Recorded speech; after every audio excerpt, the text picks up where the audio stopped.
Spark a conversation, verbal elation, stimulation, education. This is Menage with the Mary Jane Maven. When we on the air, it's always a lituation. Might talk about some litigation, might talk about some immigration, might talk about some politics, but never talking nonsense. Yes, we on in the slide. Watch and listen, it's a vibe. Watch it while you getting high, or you can listen while you drive. Just don't forget to subscribe. Roll up. Trying to get high.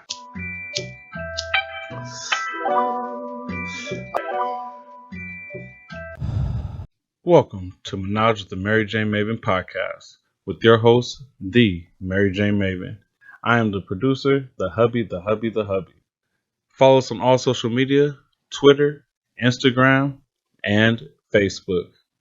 Show us some love and click that subscribe button now. Don't forget to click the bell so you get notifications and click the like button on the videos. And now, your host.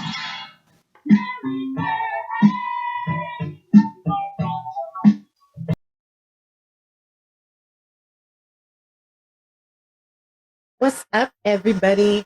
Guess who's back? Back again. This is so fitting. That is just so fitting. You guys, how has your summer been thus far? You know, I have been busy, as you know, I always am, but summertime, it's just the heat. You know, something just turn up a little bit. And, you know, it's a good work-life balance. The kids are home. Hubby's home. You know, got some kicking it to do. But I have missed you all dearly. I hope that you've enjoyed the content and the past episodes that we have been putting out. And I know you guys have been just dying and waiting to hear. You're like, girl, you were talking about some bud tender awards. You were talking about you being a speaker. That was in May. Bitch, this is like almost August. What's going on? I know. You know, I like to, it's about that mystery. You keep them waiting. Just keep them waiting. No, guys, I do have, you know, some updates about my fantastic time that I had in Las Vegas. Although 2 days after we came back, COVID hit. Boom. Just like a ton of bricks. But it was only 1 day, and I just was tired of shit and slept a lot. That's tough. Thank you. Happy. Before I go any further, you guys know that my ride or die, my daddy, my love, my soulmate, my truth. You know who he is. The hubby is here. How y'all doing? Yes. And we have another special guest as well. You guys, you know, you stands, those OGs. You remember Dita. The best episode was when it was her birthday and she was drinking that brown. And I was like, oh, we need to keep I'm happy that she's here hanging out. You can't hear me? Well, you can hear me because you're sitting right next to me, though, right? Okay, that's all right. I was going to say, that's how sound works. But so, guys, just to let you know, we've been having some fun prior to coming on tonight. Taking a couple dabs here and there, chopping it up. You know, just really creating that community that cannabis has the power of doing. But let me go back because I am high and I forgot what I was saying, but now I remember. So as I was saying, I did go to Las Vegas for the Bud Tender Awards.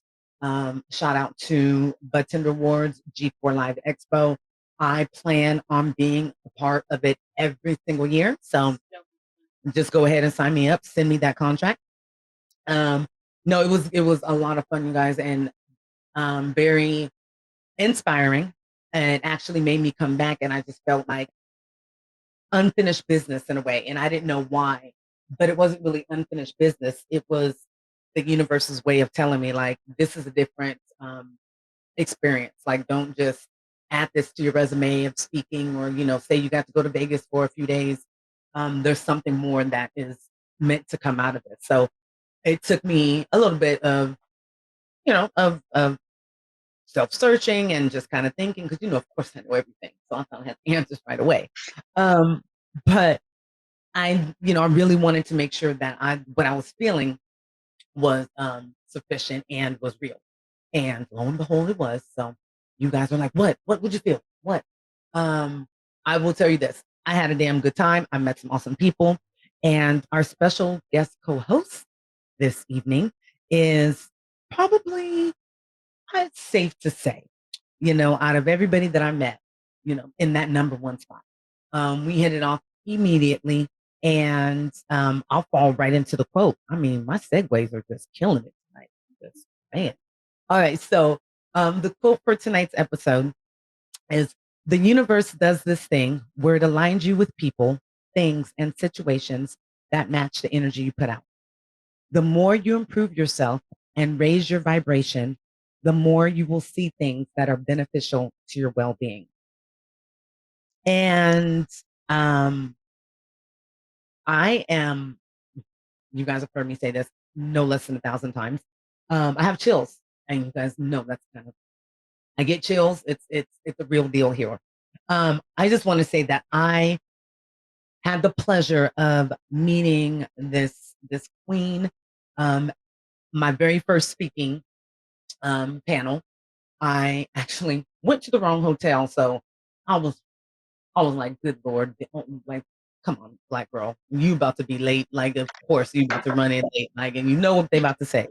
But I ran in just in time and had a fantastic panel. I was on it with some great people. Shout out to 40 Tons Brand and to Tucky. And to, I'm drawing a blank right now. Please, when you listen to this, don't be like, she forgot me. But once again, I've been taking dabs and smoking. And Mike Tyson, Snoop. Somebody gave you the dab. Somebody. No, it's another young lady. Yeah. Beautiful black woman. But anywho, I digress. At the end of the panel, they open for audience questions, and the power and the conviction behind this question and the voice behind this question was, I can't think of the correct words. I don't think there's a word that would perfectly describe it, but it was awe-inspiring, I'd say. I think everybody in that space, they had their ears perked up because what was said was so pertinent and, like I said, so powerful. But the conviction coupled with the extreme desire that you can feel from this person in wanting to really make a change and wanted to know what her part would be in that. And to me, that meant a lot because that's why I got into cannabis, is because I feel, said this before, I'm purposed to leave a footprint of significance in the lives of others in a positive manner. And that was basically what she was asking. How can I do that but in the realm of cannabis? And I'm telling you, I think every panelist had a response to that question. And collectively, I think it was like a mic drop from that panel, because it was just very introspective. Like I said, it was very powerful, but inspiring as well. It made you think, like, you know what, this is going to happen. We can do this. Everything that we're fighting for right now is going to happen. So the panel's over, and the inner Janet Jackson and me, I had to stand there, and people just rushed the stage and took pictures. No, I'm kidding. First, what I did is, because Roz McCarthy, she was actually our moderator, and she's somebody that I've looked up to this entire journey of mine in cannabis, and I've admired her through social media and from afar. So when I first sat down, I'm sure people were like, does she know that she's on the stage, not in the audience? Because I'm sure I was looking at her with like doe eyes. I was just I was so excited to be there. But I took my pictures with her, and then I allowed for people to come up and say, yes, make I won't charge for my autograph now, but remember, keep this on. So wait. Totally kidding, guys. No, so there was a few people that I spoke with, and we exchanged information. And the last person that I spoke with, it was this beautiful, like I said, beautiful, powerful, inspirational. And to me, I knew that it was the universe that brought her there and allowed me to, be lucky enough to be on that panel and be able to put my, my knowledge and my opinion out there, and for her to, I I'll be safe to say, I think she respected my opinion and, and the information and kind of learned from it as well as everybody else. But, I definitely felt like an auntie at that point. And then we spoke and we had a party that night, which was shout out to Cali House, which is Mike Tyson's old house. Couldn't believe it. My husband asked where the tiger was. I was like, this isn't the house. And I found out about a month after we got back that definitely was the house. But a crazy party. And we ended up hanging out all that night and the rest of the weekend.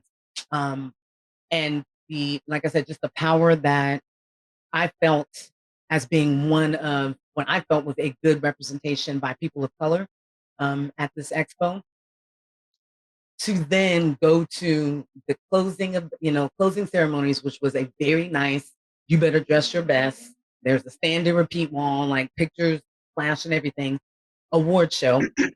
And not only did I have the pleasure of meeting this beautiful woman, but then I was able to say, that's my friend, as she took home the top award for the entire Bud Tender Awards.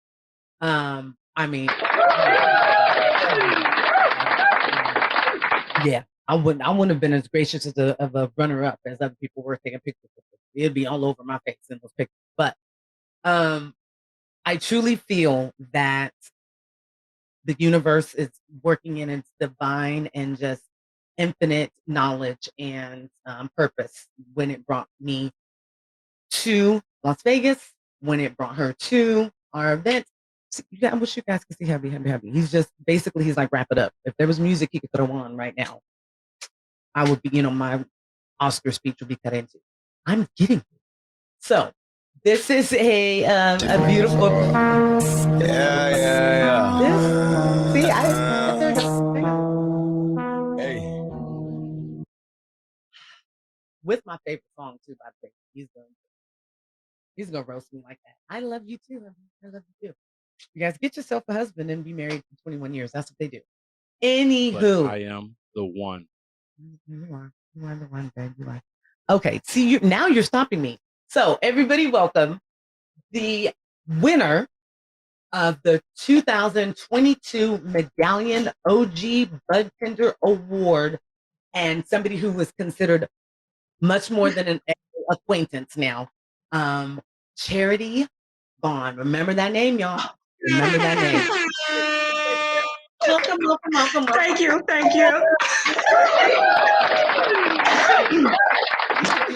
Oh my gosh.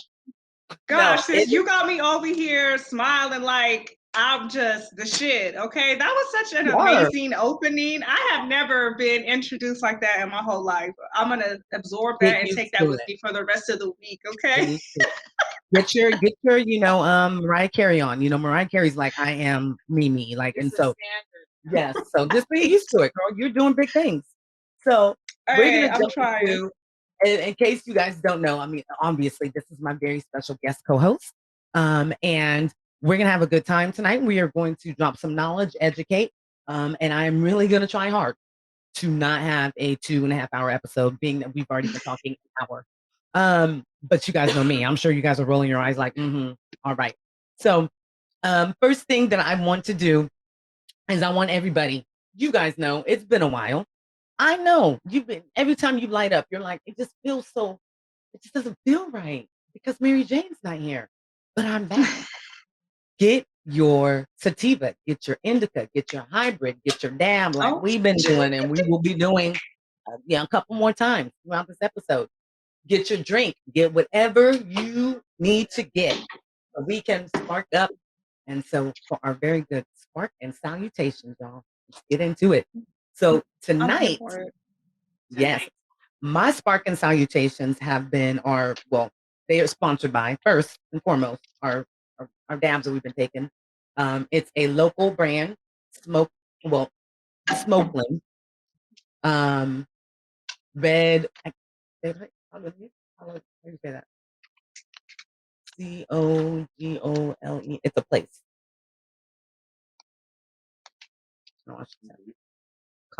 Condoleezza? Congolese. There we go. Yes. So we red Congolese fire. Okay. But right now we're about to light up the dispensary that we go to, which is connected here in the City of Trees. Shout out. They have a special brand that they package themselves called Cheaply. It is Cheaply, but it's fire.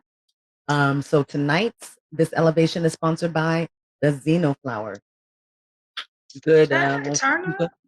Remember, yes. So that's what we do. What you got going on, sis? Come through, Xena. All right, for me, I have a couple of things going on over here because I'm here to wild out with you tonight, right? I'm here to wild out with my sis. So I have some flour in my, this is my Getting Chill bong. I won this from the awards. I have Sonoran Roots and I have some Florida Kush, which is a great hybrid. And then I also have Sonoran Roots. This is a local brand. It's not their package. This is actually from the dispensary, but it's a local grow out here in Arizona. And then the bong. What company is the bong? Getting Chill. I think it's California. Okay. They're very. But they were really there, right? Getting Chill. Yes, they were next to the Mary Bud Base. That's why I asked, because I was gonna say Bud Base, but I was like, let me before they were very interconnected. I thought the same thing. Yeah.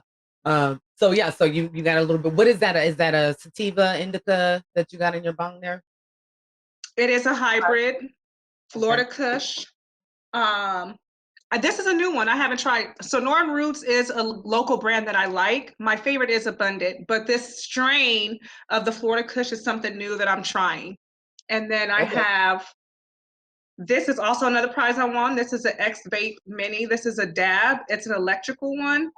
As a first-time dabber, this is life-changing. If you're not a girl or a man that dabs or a person that dabs and you need a starter tool, this is definitely a one-stop shop deal. Very, very user-friendly. Because you don't need a torch. Because you don't need a torch. Yeah. And so you ain't trying to figure out how master dabbers just be torching away, and I don't be knowing how long am I supposed to torch and what am I, how long, I don't know the routine. I need a one-on-one class. So this is definitely a great beginner. That's an idea. Let's just go ahead. We won't talk about that offline, but we may, do a virtual class or something on that. But I'm just saying. Yes, you are supposed to refrigerate it. Correct. Yes. That's why when you buy it from the dispensary, that's why they pull it out of the refrigerator. The fresh product. And actually, thank you for reminding me, because like after 20 minutes after you open it, you're supposed to refrigerate it, and it's definitely been open longer than that. So, right. So yes, I will share. Yes. So is yours more of a batter, butter, like wax? This is actually hash rosin from Abundant Organics. This is local. I think it's local. So first of all, their flour is top notch.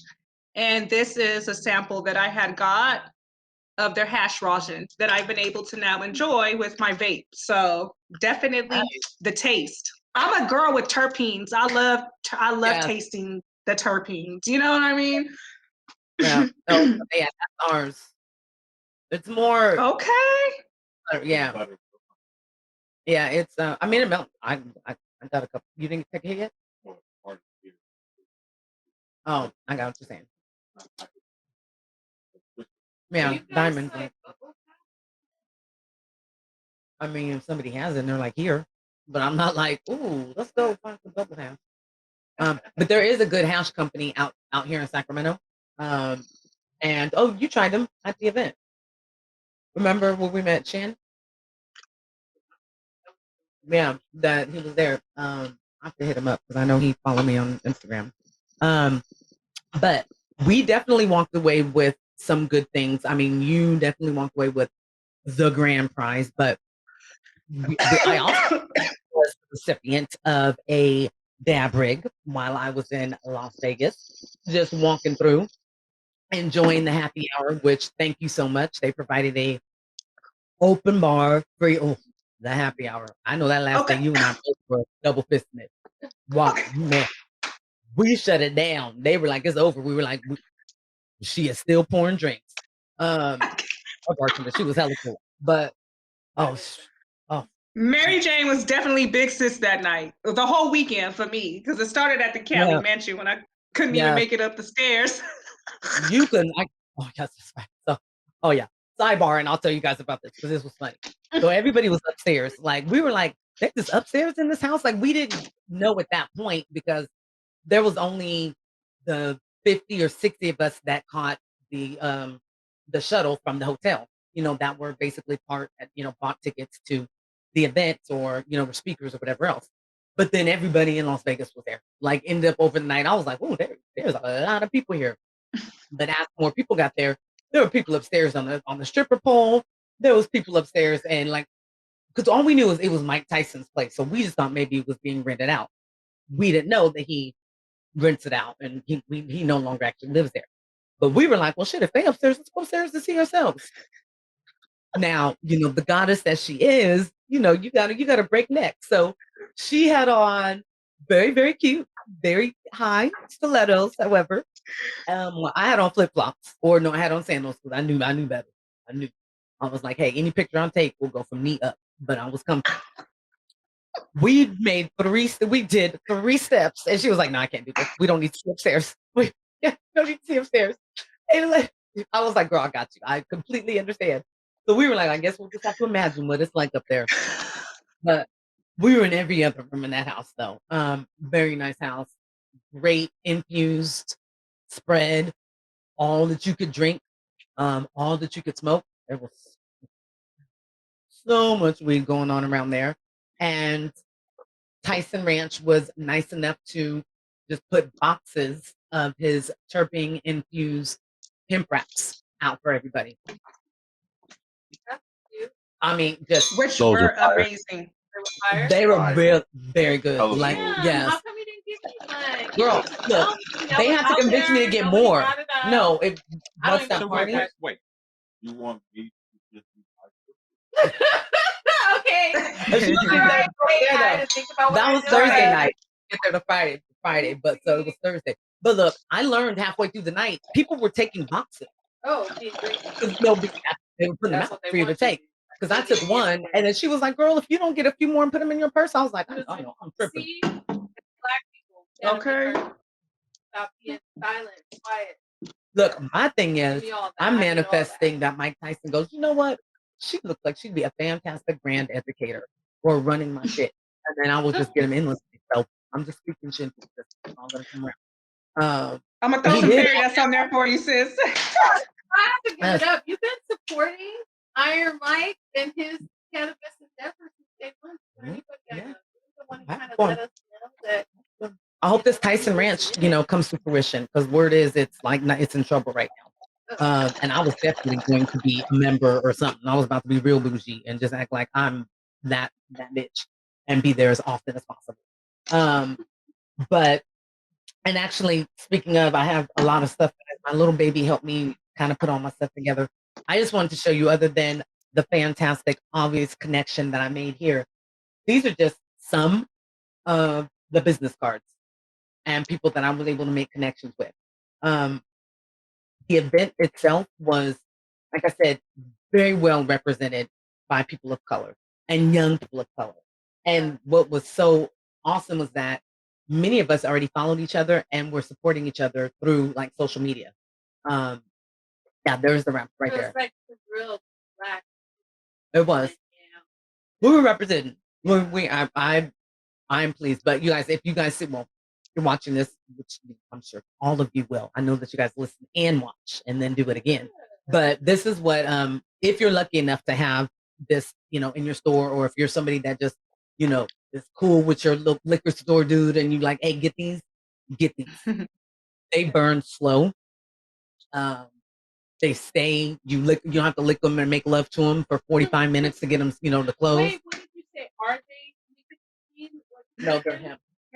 But what's great is that, like I said, they're terpene or terp infused. So the wellness aspect of it, look, for somebody that got hit in the head, a few times, smart as shit.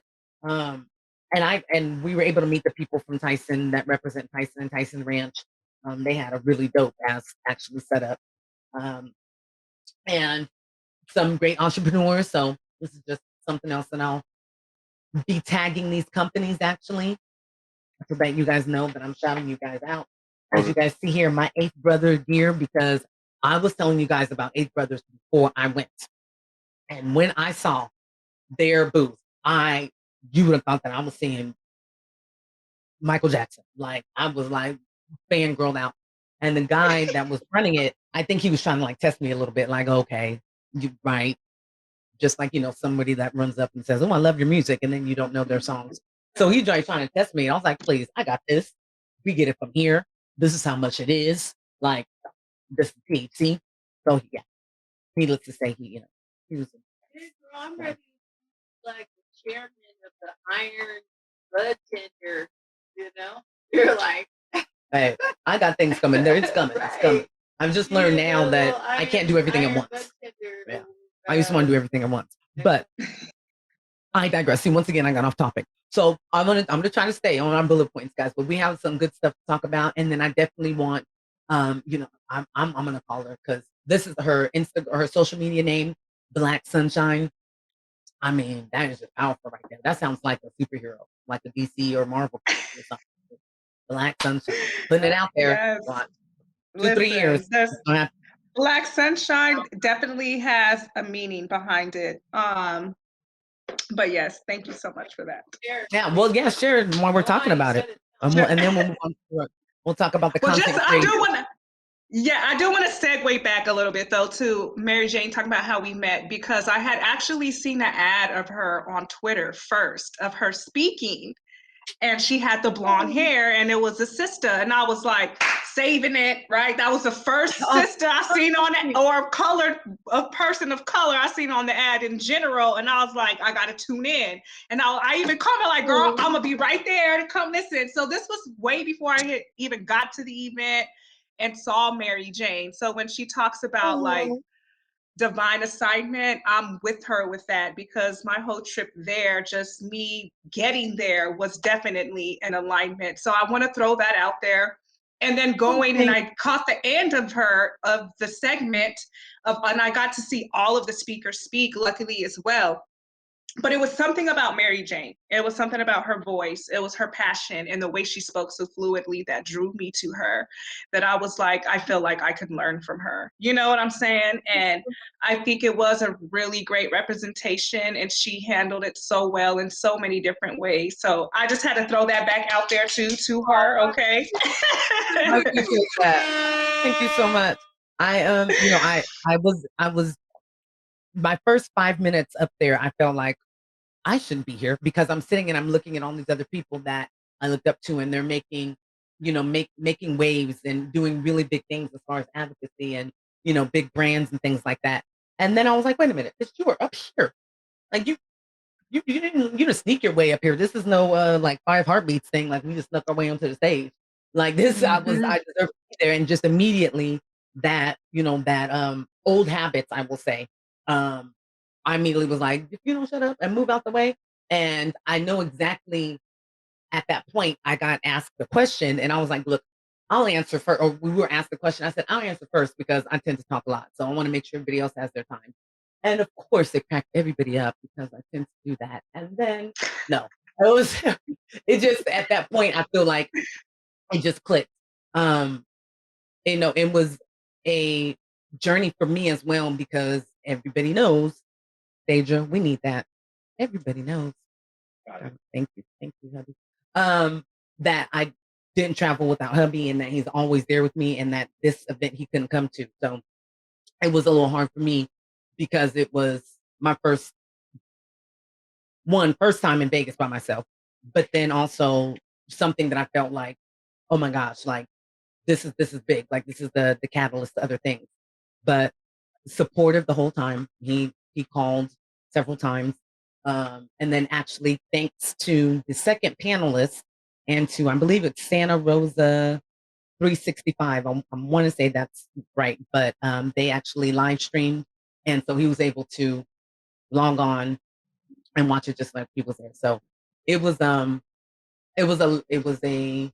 experience for me, something for me to learn. Like, girl, you are only 23, but you can travel by yourself. No, just being a mom and being a wife and not feeling guilty. I think about doing something without. And to her credit, she has traveled by herself before. She went all the way to Chicago for like 5 days in the freezing cold by herself. We didn't have, because I don't go to snow. So wait, do we have chicken? He said I don't do snow. I wasn't pregnant. I was drinking chicken. So maybe it was the year before. Yeah. Anywho, I know I'm missing like crazy. And I was like, babe, we can afford it. Just get on the plane and just get out here. And he was like, babe, you told me it was 7 below zero when you got off that plane. I will see you when you get back. He's like, it is 67 here. Right. Yeah, but that was a long time ago. Vegas is different. We do Vegas. We do it together. But anyways. Nobody wants to be in Vegas alone. Like, it's just not the place for that. Well, she went to Vegas for a whole bachelorette party without me. Oh, you were she there. Was there with the bachelorette, right? We went together. We took 30 people on our bachelor and bachelorette party. I wasn't. I wasn't referring to our bachelorette party though. You know what I mean? Oh, Serene's. You guys were there. I wasn't talking about Serene's. Captain's hat. You said what? Captain's hat. Angie. Oh, yes. Oh, yeah. Pool parties and everything without your husband. Yeah. I'm mad. He remembered that one, girl. He threw that one out from the treasure box, huh? Well, and the reason why is because somebody went to the Dre's pool party and somebody only had like a granola bar. And then somebody went out to the club with everybody that night. And then somebody ended up in the shower, like only he knows how to take care of me. Let's just say I was fucked up. And all I needed was for somebody to go buy me a Swisher so I could smoke. They were trying to take me to the ER. They were, and I was like, just call him. And like, I was like, just leave me in the shower. Just leave me in the shower. Exactly why you never want to go to a place like Vegas. But wait, he was driving out there. So unfortunately, he was hearing this as he was on his way driving. He's like, look, I'll be there. So, I mean, hey, hey, go hard. Hey, that's a rider for your ass. You said, well, we stayed that night. We did a night in Vegas and then we left and went back. But anywho. Are you complaining? Off topic again. But I was saying, my girl over here came to the rescue. We had a fantastic time when she got in town on Friday. Went and watched the 80s hair band. Had the best time. I accidentally won. A couple my God. Just listen. Shout out to Vegas. Shout out to that G4. You know, anybody who won that convention was the real deal. You know what I mean? Like, I love the fact that was real.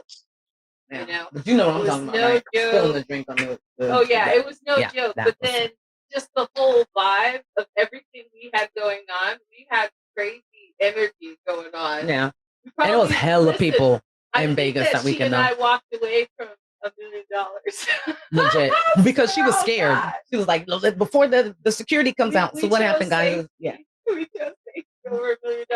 I was laughing, spilled my drink, and as I spilled it on there, I started wiping, just instinctively wiping the slot machine down.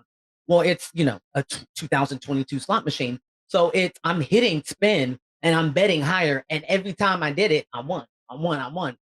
She's like, cash out. They gonna think that we're doing something. I was like, what? Winning? It was getting service right before we sat there. Service right before we that sat still down, mean and nothing. that's why I chose it. I was like, oh, he was just fucking with this one. I'm here. But she's supposed to drink. If we were doing something, he was in on it. So we would have, It wasn't her fault. She didn't need to, but I gotta get out of telling here. you, some old lady that was watching us want to put in won that night, put in $20 in one. You owe me $1 million. No, so next night was Snoop, and we'll talk about that in one moment. But this is gonna lead into it. I kind of want to talk about really quickly my content creator of the week or of the month. I like to give a shout out to other content creators. now that I am one myself. And there's some people out there doing some just really good entertaining shit and some shit that is an interesting look at human behavior. And so this goes to the channel is That Just Happened. And the host is he goes by Juju, but his name is obviously Julian. And he goes out and about mainly in Scottsdale, Arizona. And he goes into like their club areas and he asks questions, and it's just amazing. I remember being in college, but I was like, what is this what we were doing? But it's just it's very interesting. I know that he has the most memory in his phone because he gets everybody's phone number. Everybody says yes to him. They're, sure, yeah. Some girls are just ready to go home with them right there, like right then, right there. But I will say that I would like to travel to Scottsdale to just go out because it does look kind of cracking there, and a couple of the clubs there. And I do want to travel to Lake Havasu on one of the big holiday weekends because that shit looks cracking. So if you do see me in Arizona, it will be because of one of those two things. Man, there's so much. Never mind. Man, he showed me a video. I was like, why haven't we been there? I'm definitely gonna have to check it out. It's like why? It's like, well, okay, middle-aged, wealthy. We have jobs. Freaking it, like seriously. Someone posted Acid Tuesday. You said, oh, somebody else. Yeah, somebody was telling me about that. Yeah. Well, this looks cracking. I mean, everybody has a boat. The water looks beautiful. No, they have to see the get down. Well, that's where I'm gonna go. So when we say we're going, I don't want to hear you be like, "What?" We'll be right there. But anyway, shout out to him. I would love to collab with him. I would love to give him an idea for his videos because the shit is funny. If you guys have not seen it, if you guys are fans of like the minorities, his content is like the minorities. They went at it like there was no question about it. Shout out to City of Trees content creators. But good. I mean, it's just entertaining, and it's like I said, it's funny to see how people's reaction, and then people just drunk as shit. Like that's always fun. So. Shout out to him. If you guys love good content, hit him up. That Just Happened is the name of the channel. So because I want to keep things going as quickly as possible, we're gonna jump to our music and Mary Jane. This is the shit you guys already know. Music and smoking, it just goes together. So it could be what's your favorite song that you just have to whenever you smoke, or like whenever you hear it, you're like roll up. Or like for me, I have new song every week or every couple of weeks. So as always, I like to ask my guest co-host, what is your slap of the week?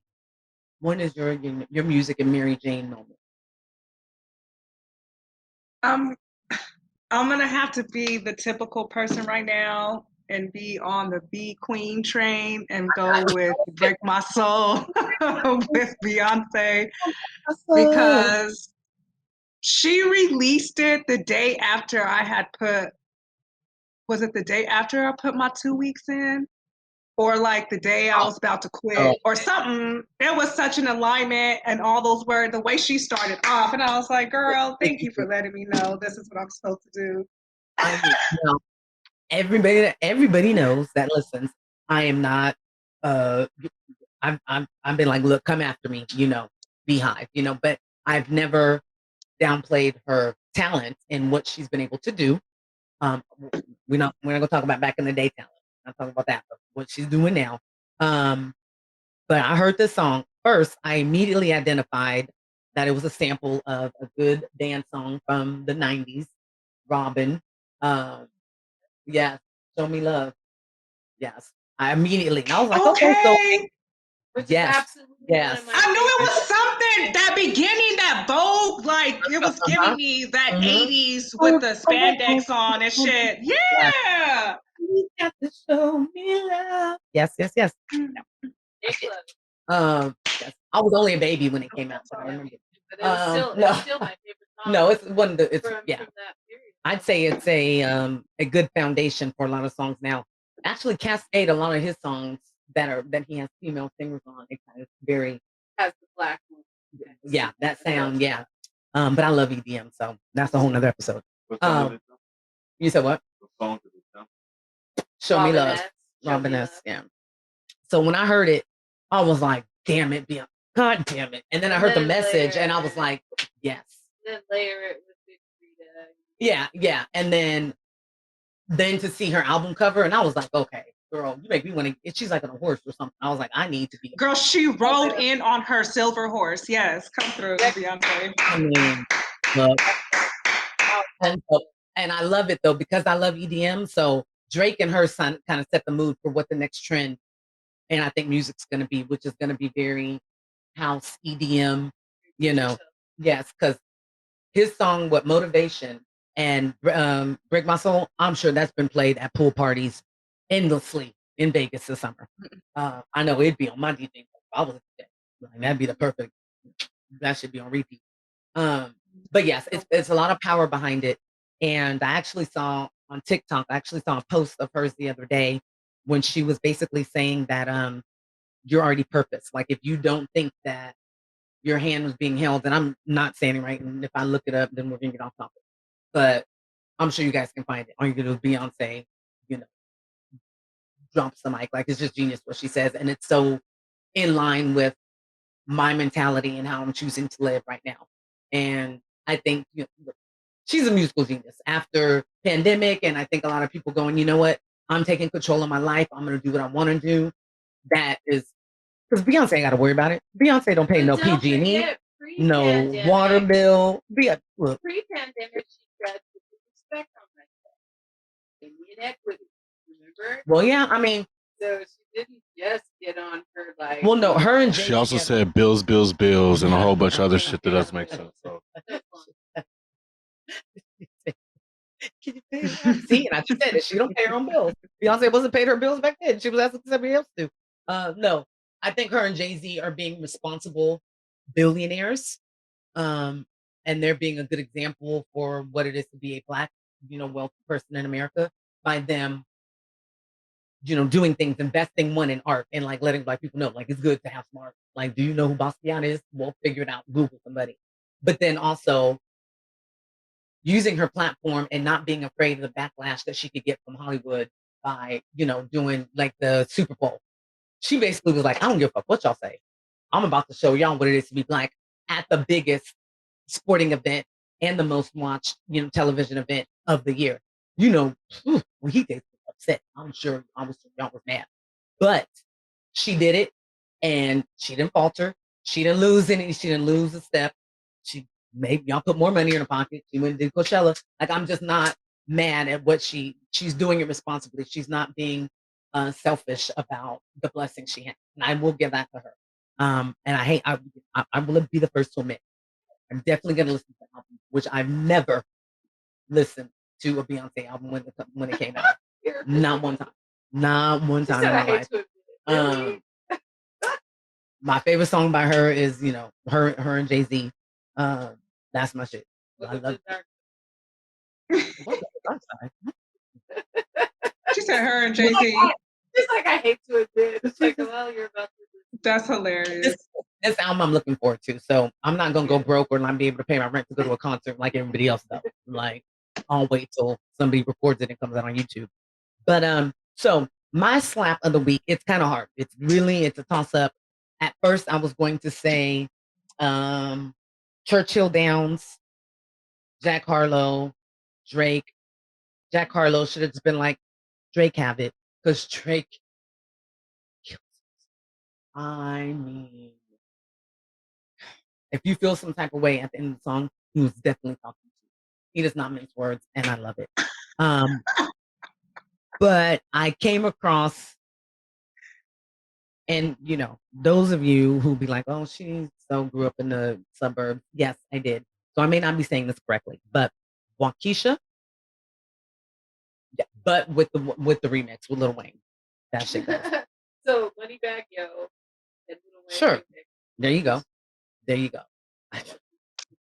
I didn't even check out Drake's album. I'm gonna have to go listen to them songs. Well, that's debatable. Let's see what you slapping on, Mary Jane. I'm still listening. I still put on him and Future's album because that is Future's best work ever to me. I agree with that. I was listening to Jersey's going to the car wash today. I'm sure the dude was like, "Will you please turn it down?" No, you're supposed to turn it down when you go to vacuum. No. Yeah. No. But the new album, it's not in my top. It's not my, but I see that what he was doing. I mean, Drake is that man where he can make some shit that is just strictly based on his, like, what he feels artistically, put it out, and then just not,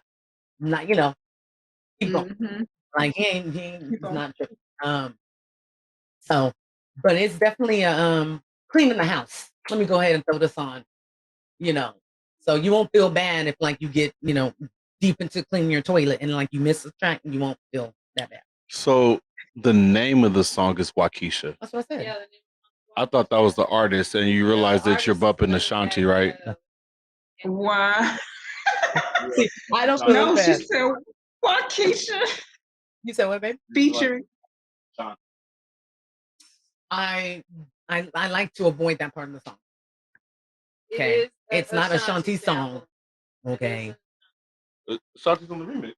It's great. I mean, like, there you go. I mean, Ashanti's also it's debatable. We're not saying we hate Ashanti. Baby.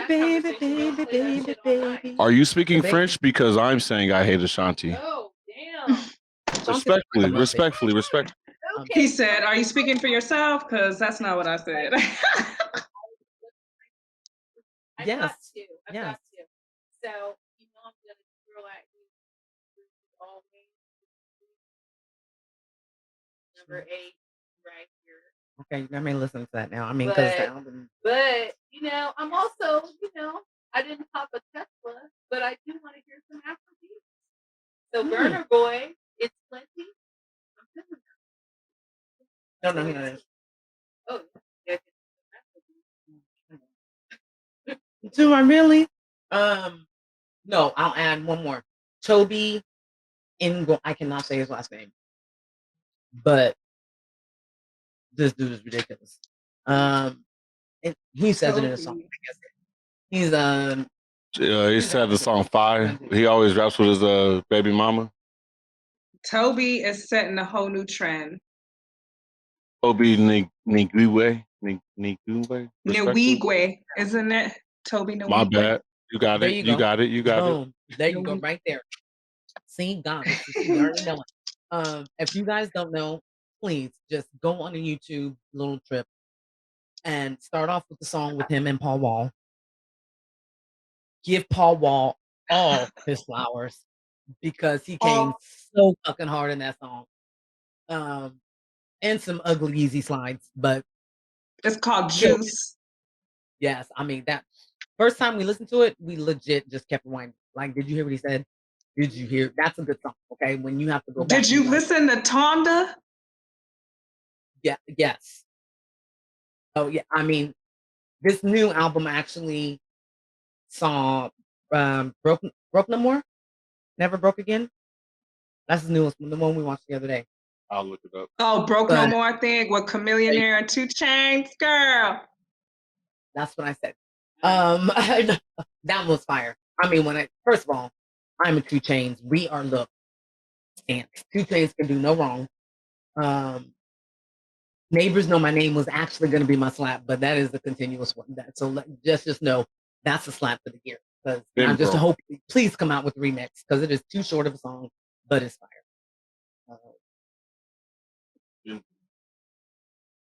Yeah, this song. I mean, I just love them. I want him to just keep having kids because his wife just spits them out and then she goes right back. She just snaps right back. Yo, they are a teal one, or Tiffany blue one. He makes me want one so bad. And he makes me want to start wearing nothing but pastel colors. I wear pastel colors.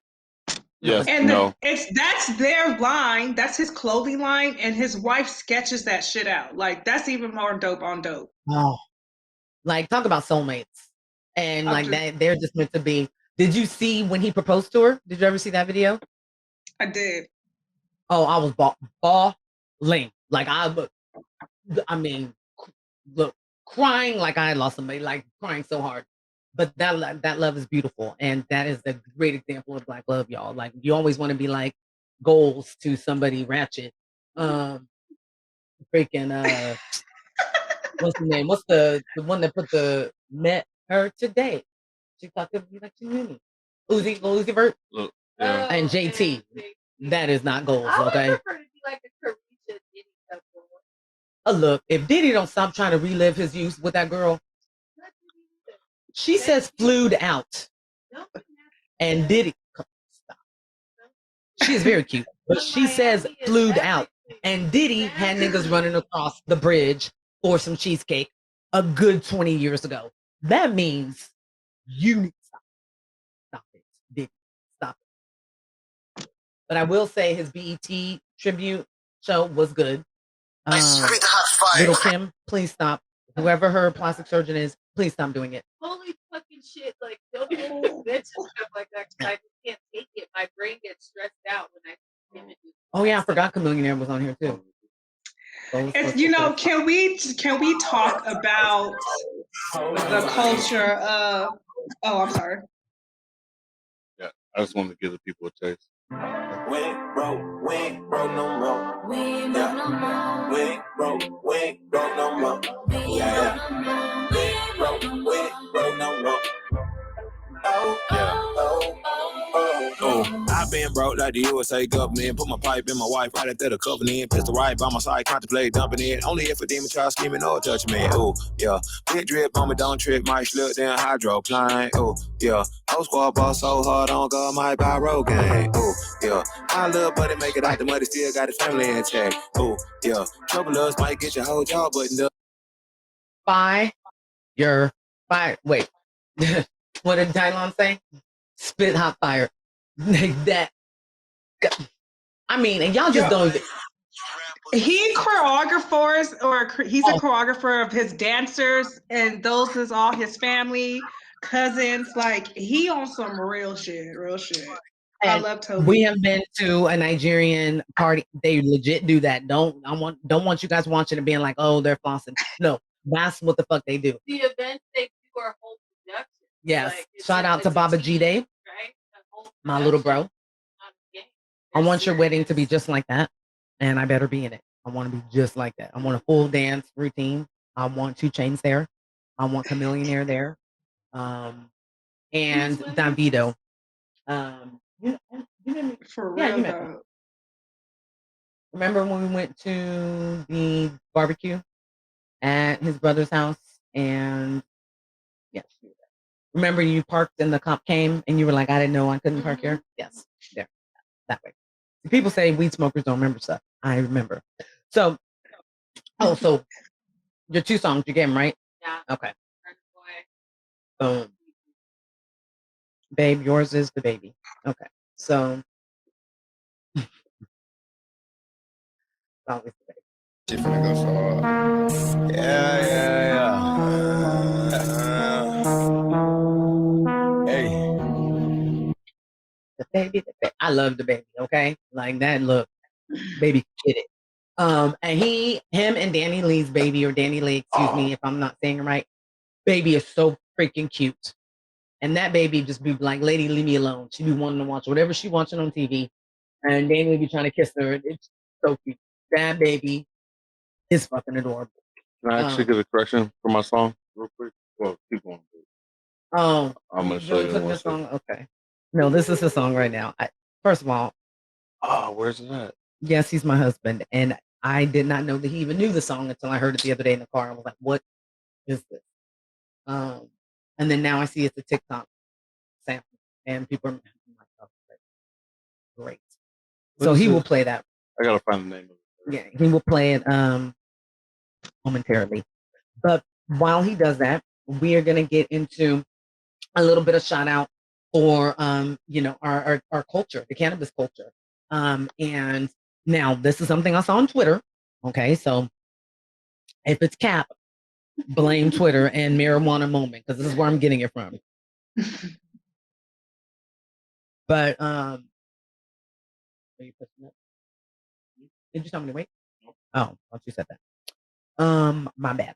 So marijuana, according to Marijuana Moments, The Senate has a bill to federally legalize marijuana and promote social equity. And so that was allegedly filed by Schumer, Booker, and Wyden. If you guys know who that is, old and older right now. So what this article says, and if you guys want to check it out, get on Twitter or head on over to marijuanamoment.net, and it's under politics. But it says a much anticipated U.S. Senate bill to federally legalize marijuana and promote social equity has finally been introduced.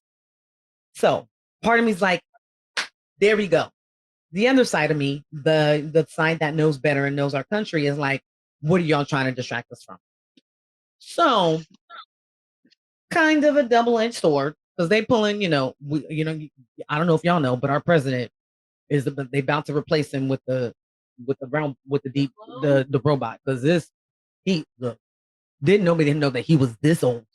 Like, he is having some problems, but we're not gonna turn this into that. So, but so what do you think about this as somebody who working in the industry, and you have a passion for allowing this to, this plant to, by all means, as it should be legal and allow people to medicate with it and, increase their wellness, as well as the benefits that it can provide to, Black and brown people. What do you say about this? About it being federally? Yeah, what do you think? I mean, hopefully, like, so what like I said, I'm excited, but the other half of me is leery, because I feel like, why now? But just, what's your overall? Because they're broke. That's how I feel. They're broke. Right? So look how much they are taxing. Taxes are ridiculous on how much cannabis. How much are yours? Like recreational, I think it's 25.8%. That's on the federal level, and then you have the city, right, and the state, and those little small underlining ones in there. So I got a receipt right here. So let's go right over that. So let's talk about these taxes, guys. So the original price of my order was $48.40. They're not printing here. Oh no, yes I did. So there is the tax, which was $5. Then the excise tax, and then the city tax. And, hey, maybe $12 isn't much to anybody else. But right now, that's, a couple of tanks of gas. That is feeding my 14-year-old at least one meal, maybe half of one. That's me getting a fill, when I'm supposed to get it right away, if they're being nice. Few gallons of gas, not tanks. What is it that you purchased, though? What is that? Where were you taxed on? Wax or crumbles and 2 8s. Now, mind you, we went during a good time, and we are low, great brands, okay? Great products, great for your pocket. And then the other one that I showed you, the Zeno. Are you MMJ? Or recreational? Yes. First I am. No, I go in recreationally. Being in the industry, it's very smart to have your medical, because you never know when they might flip and do some shit. But I don't really know where to even go, because back in the day, there was doctor's offices everywhere. But I could be, because, as everybody knows, multiple sclerosis lives with me. So all I really have to do is get, a doctor, or some neurologist or whatnot. But I don't know too many people that go medical. Like, honestly, if they're in the dispensary storefronts here, they're just. It's only so you could get more than an ounce, right? You can't even get more than that in any of the storefronts, depending if you're. You guys aren't taxed differently as medical and recreational patients? Yes. Once they went legal, I was like, why am I going to let them track me by another means? So we stopped doing medical a long time ago. Especially in delivery. Like, they probably pay maybe 15% less. And also, I just want to which is great. That's fine. Medical, that should be here. Shouldn't say that as yeah. Because it's important for data and for medical science and for medical research. You know that everyone who goes under that, guys, be honest. Well, it's kind of a what you call the honor system, I mean, right? that's why the dispensaries were hands off during the pandemic. They were still open, because that was, and I know that I don't know if it was a lot in other states, but I definitely know here in California they were like Newsom was like hands off, which was great because it allowed people to get the wellness that they needed by their own fruition, by their own decision. And I'm not one to tell you what qualifies. We both qualify. We both qualify. I just don't want to be tracked any more than I have to be, literally. Like we had one when that was the way to get them, and we had a doctor who to this day, I swear he looked like Doc Brown from Back to the Future, and was quirky as the hell, but he made a lot of sense. And but that's when I learned that I was like, basically, you guys are giving everybody more because these kids came in and basically was like, my eyelash, my third one on the left eye hurts when I blink, and they were like, here's a card. That's why I was like, oh, okay.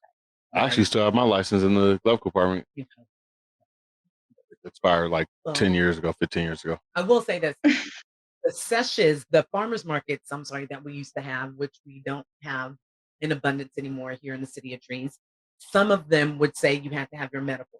Basically, you could have flashed them a Post-it note. And they were like, you're good. But it was more of the act, I think, if like cops were around or some shit like that. But didn't work because we don't really have any mention,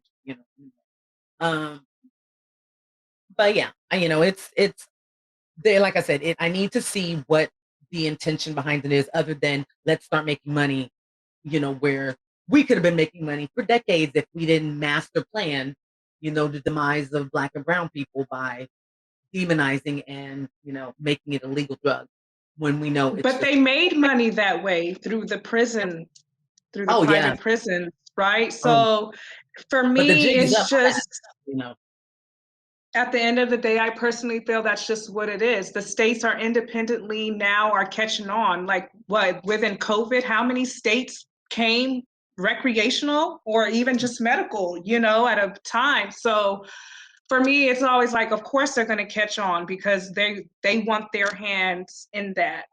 Mm-hmm. But I think what took so long is because obviously now it is the backlash of, well, what are you going to do to our people, right? Our sons and cousins and brothers and fathers that were taken away, and what's in our communities were damaged, right? Because you took the man away from the home, and all kind of stuff that came with that is so deep than people realize. It wasn't just, now this man has a criminal record. No, families were ruined, which ultimately communities were now ruined. And that is what I think they don't want to have to face, and what's probably obviously is going to take long too. And what is that we're eradicating each other, but no. I mean, and right now, yes, we are definitely helping what they, their narrative, but that is exactly the plan. That plan was to systematically just break down, I think, really Black men, because, that they're very intimidating, clearly to everybody else, but just a process of power and that control. And if you really start looking, and this is the problem, and not the problem, but this is why everything is like an aha moment, or why it's happening so quickly, is because everybody has access to the truth. And nobody's just believing Christopher Columbus found America bullshit anymore. Everybody's like, no, the fuck he didn't. Because now it's just, instead of that one encyclopedia that your parents used to get from the grocery store, and nobody went to the library, now you can just go ahead and Google shit. And now there's content creators and there's people that are telling the truth. And more people are aware. So as people become more aware, what they've done in history, they target one man, what we know. And once again, we don't have to get like that serious, but we know that when that one man had a voice and was unifying, our people, what they did. Now you can't get rid of millions of people. Yes. Yeah. Yeah. And all allies. Yeah. Oh, like hydra, like what you call it? Oh, I thought you were talking about the, you know what I'm talking about? TV show. Oh, TV show. Oh, TV. Shield. No. Shield. Was it Shield? Yeah. So I claim not to be like a, comic book DC, blah blah blah blah, but there's a couple shows and I'm like, that shit. But anywho, I digress. So yeah, no, I think it's very important that we're aware of these things happening, and making sure that we stay vigilant in what we want the perfect world to look like, or what we want out of cannabis being a new industry that's actually going to put our country, I think it's just even more success. It's just like I keep saying, it's another part of our country's development. We had farming, then we got into manufacturing, then it was technology, now it's cannabis. So I have a question for I hope you. so. Yes. Do you, for me personally, right, being in the industry, do you see that you feel all of the systematic oppression that has been done upon brown and black people, right, indigenous natives, is surfaced strongly in the cannabis industry? Like it's just everything in one bubble, right? Versus everybody has a platform now. Right. Versus everywhere else is, I don't know, for me it's different. Like you can go to one place and you have your male dominance, right? Or you have your white male this, or I felt like that spreaded in the cannabis industry. It's all in one, just there, right there in your face. Because different. It's what I hate is I don't want it to become corporatized and become just another, there was the gold rush. I don't want this to be the green rush in the history of, the development of the country. And my husband can attest, when I first realized what I wanted to do in starting my own brand, that was my motivation, because I would go to networking events or other events and be one of a few women, but damn for sure the only black woman. And like I said, I'm either really nosy or observant, but I would just see that these people were like getting out of Maseratis, but they had like cargo shorts and and Crocs on. But no, I would hear them, some of them, they'd be like from Sonoma or somewhere else. But what it was is I would hear them say, well, we just got a bunch of money together, or they had the ability to max out a credit card, or they had the grandma who, they were like, grandma, save half of that money for my wedding, give me the rest. We unfortunately don't have that in the abundance that, certain people do. But what we do have is the numbers, and we have to collaborate. We have to really start identifying what we can do for each other. There may be a great cultivator. I'm the creative one. You don't care about that. Like, you just care about the plant. Well, you have something that can really make people like, maybe I smoke it and I go, you know what? My MS symptoms are greatly improved. We got to get this out to other people that have it, so to improve their wellness.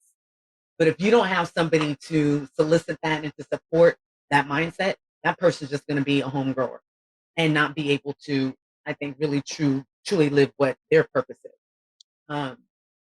So there's a lot of power behind the farmer's park. Yeah, farmer's park, exactly. So it's interesting. It's going to be interesting to see if we do move into, federal legality. I think it's going to be where, like, they're doing everything else. They're just going to push it back on the states, and they're going to be like a hands-off type thing. Like, we're not saying, which they've kind of been doing for years, but, I think that's hot potato. We're going to give it back to you. You guys can vote. And that's just a way for them to bitch out. But once again, we don't have to get into a political conversation, because Abby just told me power. I don't think the feds want none of this smoke. I mean, it's weed. Half of them fucking smoke. They want this smoke yet. I mean, too much smoke. But it's still a way. It's still being used as a way to be able to hold people back, so you can apply for firearms if you say you smoke marijuana. Yeah. It's still a federal charge, so even though the states don't want to enforce it, if you go across federal lines to go to the airport, now they're enforcing it. So they're still using it as a way to. But it's not a person; it's still a group of people because it's only that certain group of people that fall for it. Yeah, the money's seen as the main issue, but like you said, babe, there's those underlying, issues, and that's why organization like I'll shout them out again, 40 Tons brand. That's that is their purpose. I mean, so many of them and the people that they work with have past if the feds crimes related to cannabis. And if the feds wanted money though, they would have legalized it already. Right. They don't want the money. They don't want the money at all. That's what I'm saying. I think they do want the money, but they can't because of the attachment of the criminalization that they have to it, right? But they don't have to because it wasn't always illegal. So they could always go back and say it's no longer. I mean, it's already been decriminalized to the point to where no state's going to charge anybody for it. So Barack Obama said he was going to legalize it.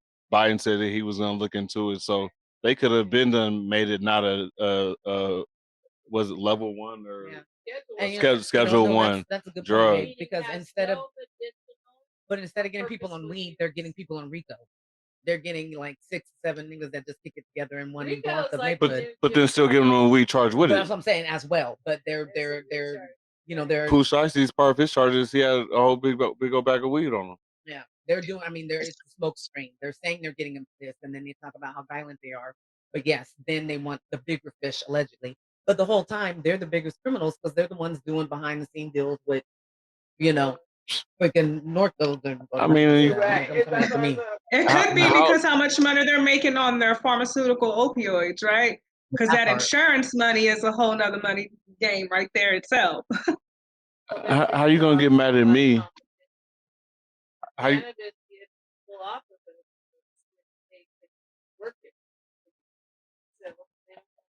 How you gonna get mad at me for smoking weed when your son out here smoking crack? I mean, respect. And you snorting coke, and when you guys go for the, oh man, I mean, on camera. If that is a deep fake, then that somebody's out for him. And arguing over how much it weighs. It feel like you got too much money to even argue how much the crack weighs. Like he's a dumb crackhead, like doing crackhead shit, like crackhead shit. Yeah, for real. That's probably why Biden, going to shake his hand that ain't there and stuff. He's like losing it, like. He ain't never had to deal with a crackhead before. We know what a crackhead look like. And didn't his brother marry which brother married his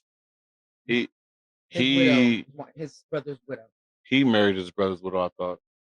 There's only 2 Biden sons, I think. Yeah. So yeah, Hunter's the one that's the crackhead that's alive. And he did marry. I don't think they're together. Married. Now that's some shit. Now, ain't that like in the Bible? That's some shit. Like if your man died, his brother during the grieving process. It's a lot of religion. It's not just the Bible.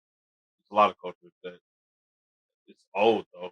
And that's not why he did it. That was some weird shit why he did it. Like the crack. Yeah, it wasn't a religious thing. It was He was high as shit. He was like, "Oh, I married who? Oh, yeah, that was some good shit." Okay, so we're gonna jump ahead. Oh, babe, you found your song? Yeah. Oh, here we go. Yeah. Sorry, guys. You guys gotta hear this. This is blessing your ears. Oh. This dude's gonna be like, I got another play.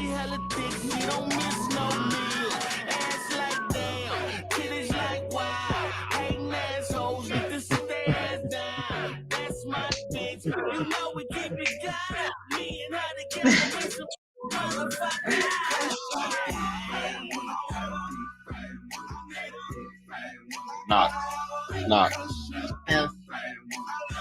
That classical, it should be in the record books. You always like that ghetto southern shit. Do you know what else he sings? Throw that ass in a circle. That's my shit. Throw that ass in a circle. Listen. That's it. He's on the phone.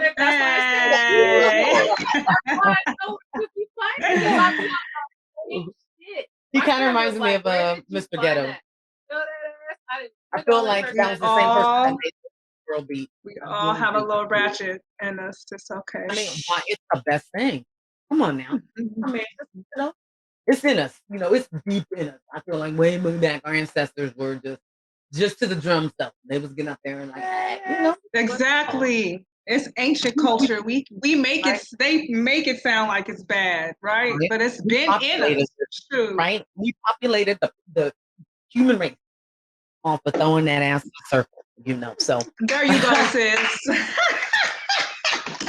T-shirt. That's the bars right there. That's the bars. That's the bars. No, my baby sings a song. This is a song. My 11-year-old. When it comes on in the car, he be. But they act like they edit themselves. But we be like, boy, we heard you say ass. I didn't. Yes, you did. Just go ahead and say I'm just singing the song. Like, but. And then on the other hand, our 14-year-old is listening to John Denver and Dean Martin. Hey, we was just downstairs talking about Patsy Cline. I was telling about the Grand Ole Opry. Don't mess with us. I was going to listen to Crazy. That's yeah. Throw that ass in a circle, circle. Throw that ass in a circle, circle. Throw that ass. Where's the video of this? I mean, this would be the new tip drill. If I was a stripper, this would definitely be on my playlist. Good thing we're not really monetized because this would be so demonetized. But I don't care for good music. That's all good music. Shout out to what's his name? Lil Ronnie. I mean, Lil Ronnie, Mother. Why you take his like the whole family called him his whole life, Lil Ronnie, and then somebody was like, "Motherfucker!" One day he was like, "That's it. That's boom, right there." You know what? I can't even hate because that's still better than a lot of the fucking rapper names out now. Like they just take sounds and put them together. And I admit, thank you guys for making me feel old by saying that shit. Goddamn. I mean, we ain't rappers like, and even if they're one-hit wonders, Snow, Domino, Coolio. Whoa. Put some respect on Domino and Coolio. Like, you be hating on Coolio. Coolio was not a one-hit wonder. Coolio was not a one-hit wonder. A one-hit wonder. He wasn't. It's so funny that he's in my daughter's playlist, so I give it up to good old Coolio. Every time I just like my husband will turn up. Like that one movie. I don't like Dangerous Minds, but I didn't like the other song, the Fantastic Voyage. I hated that shit. Oh my god, Oh my god. You want no one-hit wonder? He was like Weird Al to me. I hated that shit. Just whoa.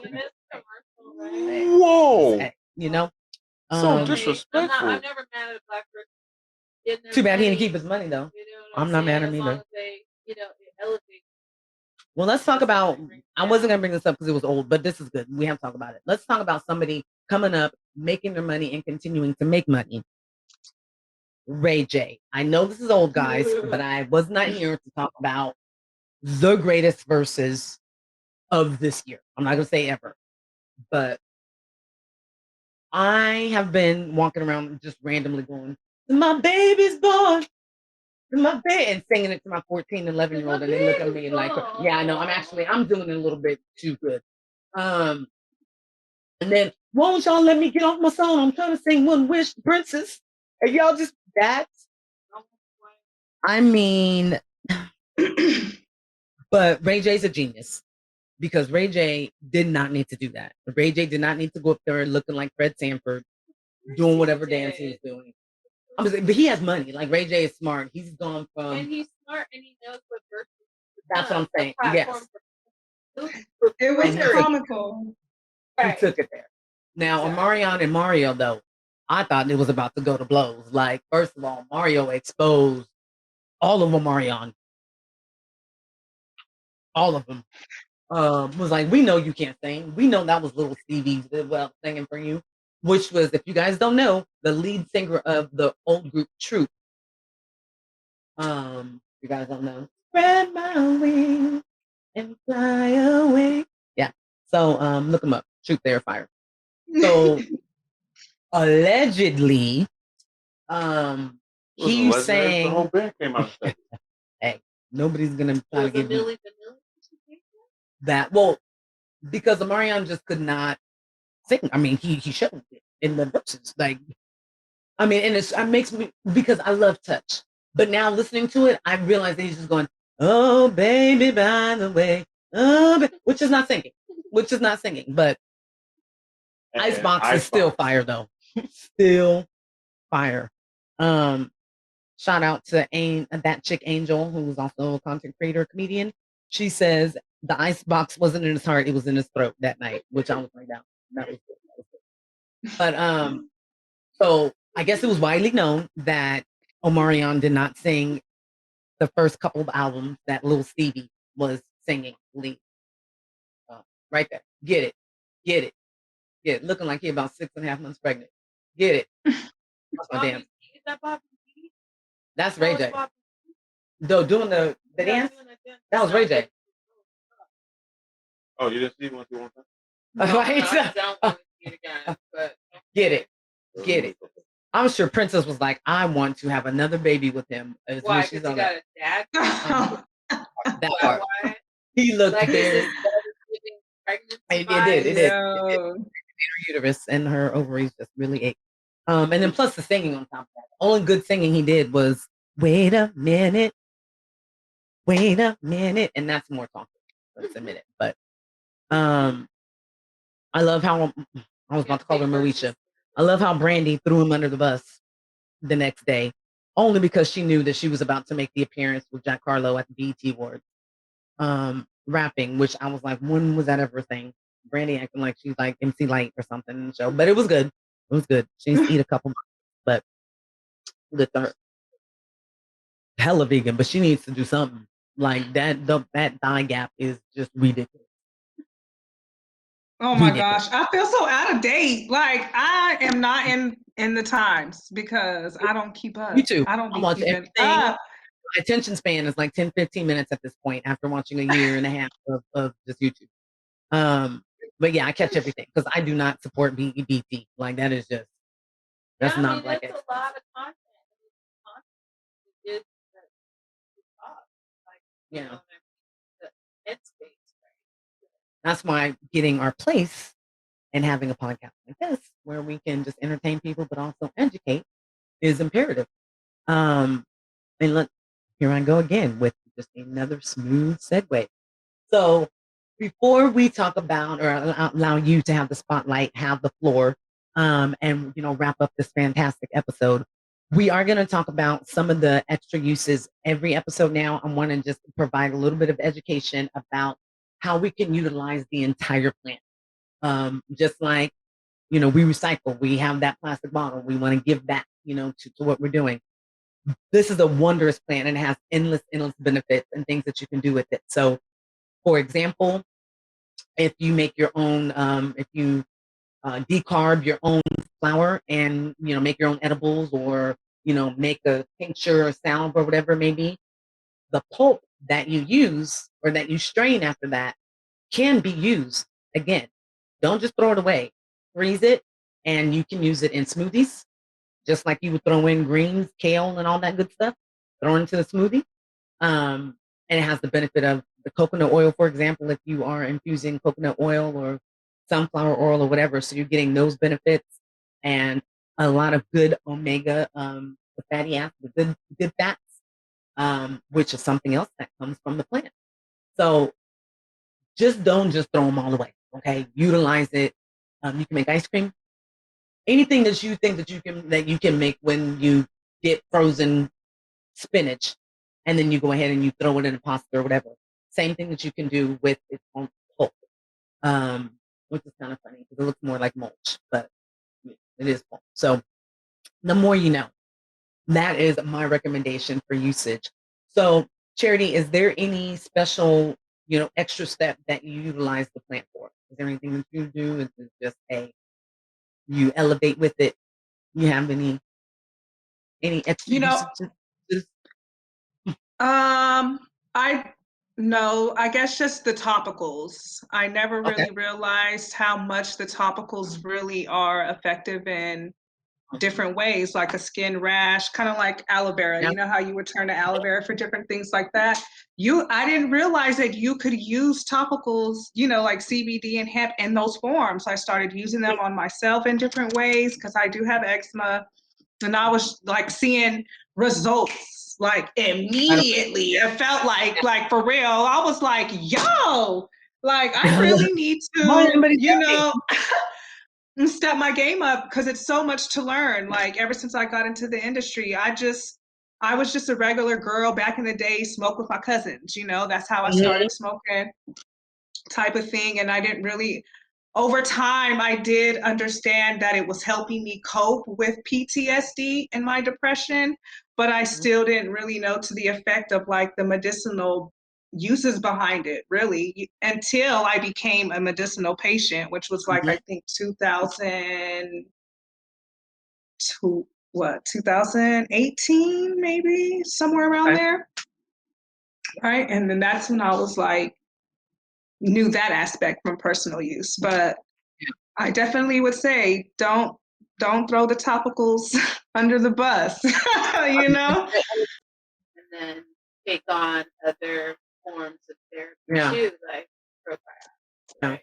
And it's all like you said, you changed your way of eating. So it's all a change in you and your understanding with food, and then but understanding your body and what it's telling you. So was that kind of your that's the important key of amongst everything is the awareness of what your body's telling you, right? Yes. Because I know a lot of times people push nutrition, and I know we're kind of segueing off a subject, but just really quickly, like people push nutrition, but your body may, like, everybody can't be vegan because your body, right, and your DNA may need meat. That's just what it is.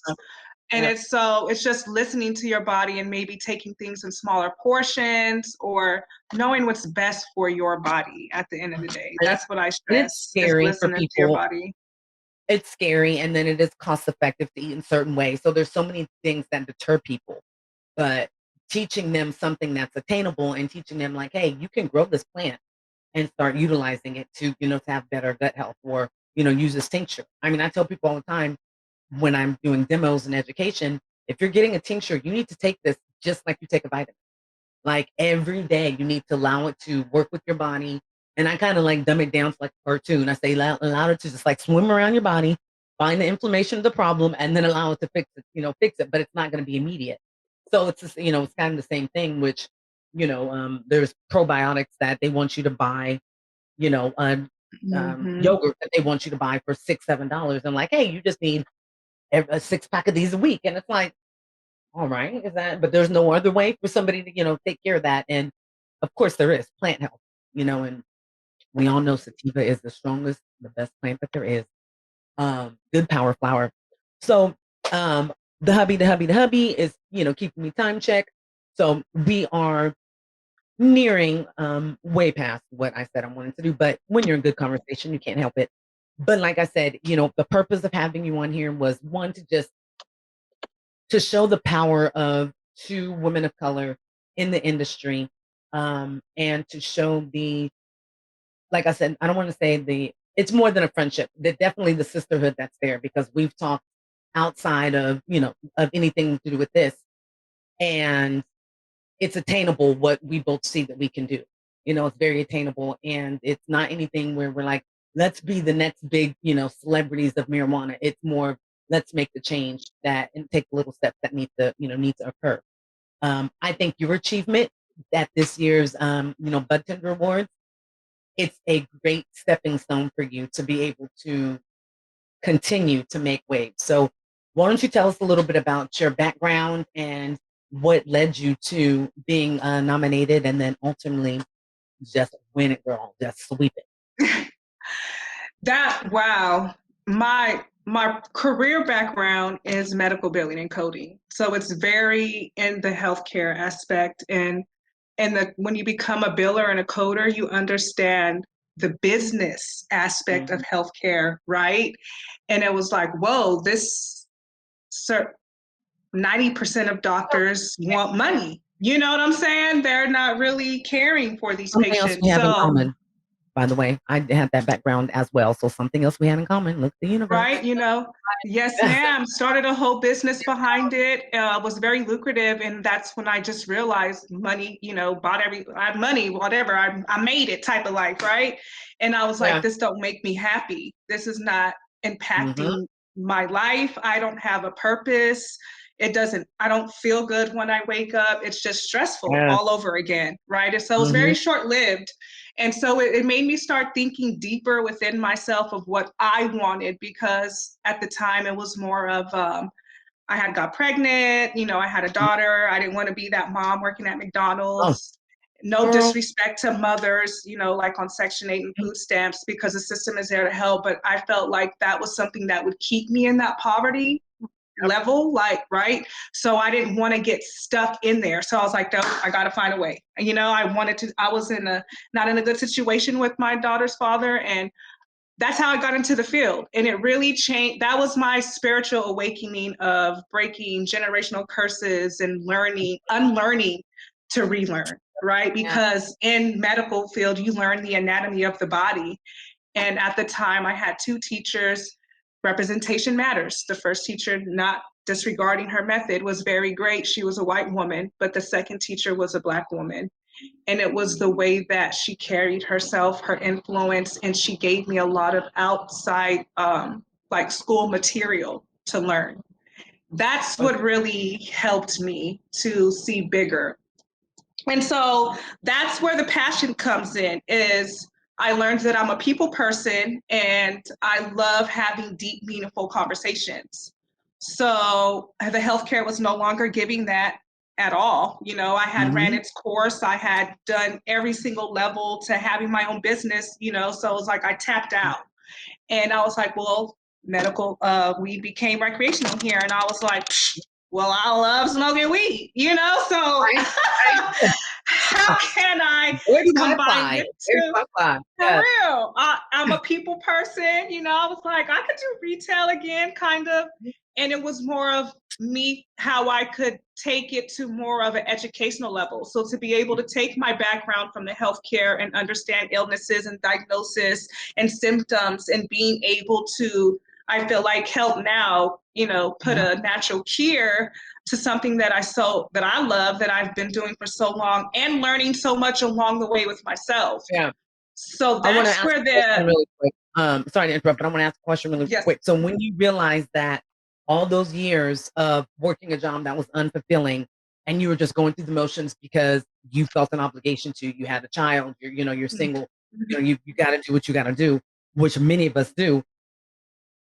When you realized that all of that meant something, like all of that had a purpose to get you where you are now, how did that feel? Because everything that you're describing, well, I've been there. Like, I know exactly what you mean.